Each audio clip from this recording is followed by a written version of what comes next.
बिस्मिल्लाहिर्रहमानिर्रहीम। अस्सलाम वालेकुम वरहमतुल्लाह। मैं अपने 150 साथियों के साथ उर्दन पहुंच चुका हूं और अल्हम्दुलिल्लाह 5-6 दिन इसराइल के बदनामी ज़माना नेगेव डेजर्ट जेल के अंदर रहने के बाद हमें रिहाई मिल चुकी है।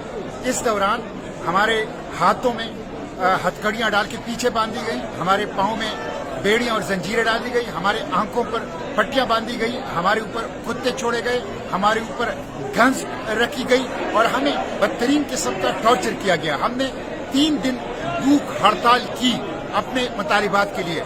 No access to air, no access to drinking water, no access to medication, no access to life, किसी किस्म की चीज तक हमें रसाई नहीं थी। एक बदनामी जमाना जेल था, लेकिन अल्हम्दुलिल्लाह हम रिहा हो चुके हैं और फलस्तीन की आजादी की जिद्दोजहद जारी रहेगी। इस नाकाबंदी को हम तोड़ेंगे, बार बार इसके लिए जाएंगे, गज्जा को बचाने के लिए कोशिश करेंगे और जो जेनोसाइड के मुजरिम हैं उन मुजरिमों को कैफर किरदार तक पहुंचाएंगे इंशाअल्लाह।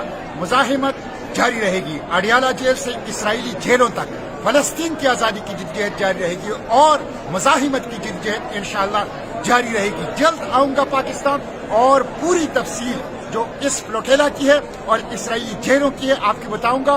लेकिन अपनी इस जद्दोजहद को अक्सा की आजादी, फलस्तीन की आजादी, गज्जा की आजादी तक जारी रखेंगे। इसराइल के खात्मे तक हमारी ये जद्दोजहद इंशाअल्लाह जारी रहेगी। पाकिस्तान जिंदाबाद, फलस्तीन जिंदाबाद, पाक फलस्तीन दोस्ती पाइंदाबाद।